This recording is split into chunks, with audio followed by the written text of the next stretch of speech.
पहले ही कल बात की कि मुमकिन है कि गवर्नर साहब मसरूफियात की बुनियाद पे यहाँ पे नहीं आ सके, लेकिन उनके एडवाइज़र भी हैं। कम से कम उनके एडवाइज़र में से कोई यहाँ पे आता। आखिरकार ये किसी तंजीम का प्रोग्राम नहीं है, ये एक स्टेट फंक्शन है। या तो अगर आप इस स्टेट फंक्शन को निकालना चाहते हैं स्टेट फंक्शन के लिस्ट से तो करिए कोशिश, हम भी देखते हैं। लेकिन जब तक ये स्टेट फंक्शन है तो उसको स्टेट फंक्शन के तौर पे ट्रीट किया जाना चाहिए। जिस तरह आज सेक्रेटेरिएट में मीटिंग रखी गई है, मैं नहीं समझता हूँ कि किसी और इस तरह के फंक्शन पे ये किया जाता, लेकिन शायद एक सिग्नल भेजने के लिए जो है ये मीटिंग रखी गई है।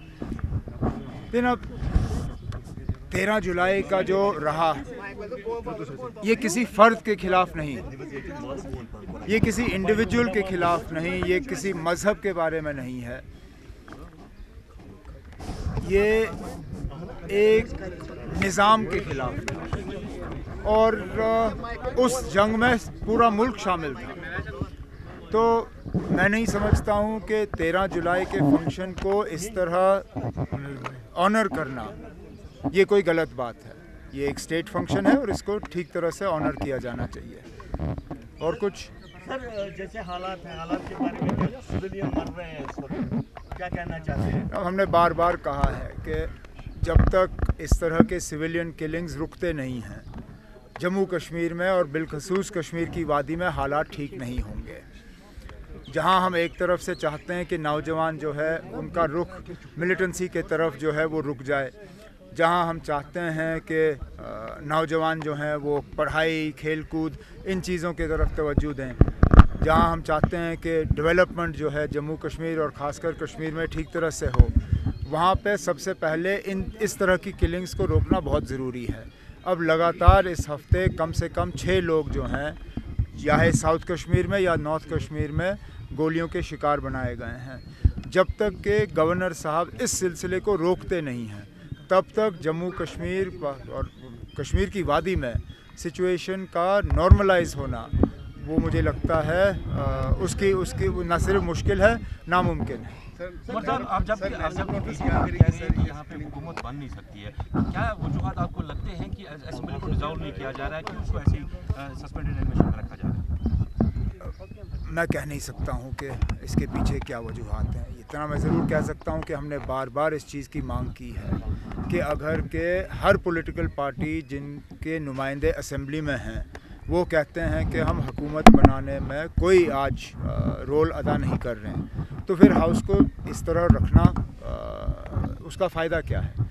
रोज़ आपको खबरें मिलती हैं कि फ़लाने के साथ एक एमएलए गया, फ़लाने के साथ 2 और हैं, एक बगावत का सिलसिला जो है एक तंजीम में जो चलाने की कोशिश की जा रही है। और इससे न सिर्फ कन्फ्यूजन बल्कि पॉलिटिकल माहौल में जो है एक अनसर्टेनिटी और एक गलत टेस्ट जो है वो छोड़ा जा रहा है। हमने गवर्नर साहब से गुजारिश की, दोबारा गुजारिश करेंगे कि असेंबली को इस तरह रखने का कोई फ़ायदा नहीं, क्योंकि हमें कोई काम नहीं है।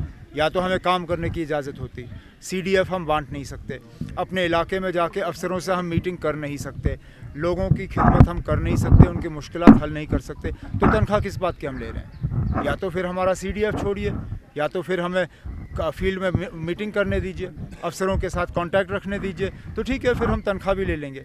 लेकिन अगर आप बिना वजह हमें महीने के एंड पे तनख्वाह दे रहे हो किसी काम के लिए नहीं, तो वो पैसा ज़ाया कर रहे हैं आप। और उसके साथ साथ ये जो हॉर्स ट्रेडिंग का सिलसिला चल रहा है, हॉर्स ट्रेडिंग भी बंद करिए, तनख्वाहें भी बंद करिए, असेंबली डिसॉल्व करिए। जब हालात ठीक होंगे, जब सिविलियन किलिंग्स रुक जाएंगी, जब लोगों में जो गुस्सा है वो कम हो जाएगा, उसके बाद हम इलेक्शन पे बात कर सकते हैं। तब तक तो उस पर भी बात करना जो है वो बेबुनियाद है। जम्मू में रोजगार के नए अवसर उपलब्ध करवा रहा है jet king computer hardware and networking institute. यहाँ से प्रशिक्षण प्राप्त युवा पा रहे हैं देश विदेश में रोजगार। आइए और jet king computer hardware and networking institute से जुड़कर अपना भविष्य सुनहरा बनाइए।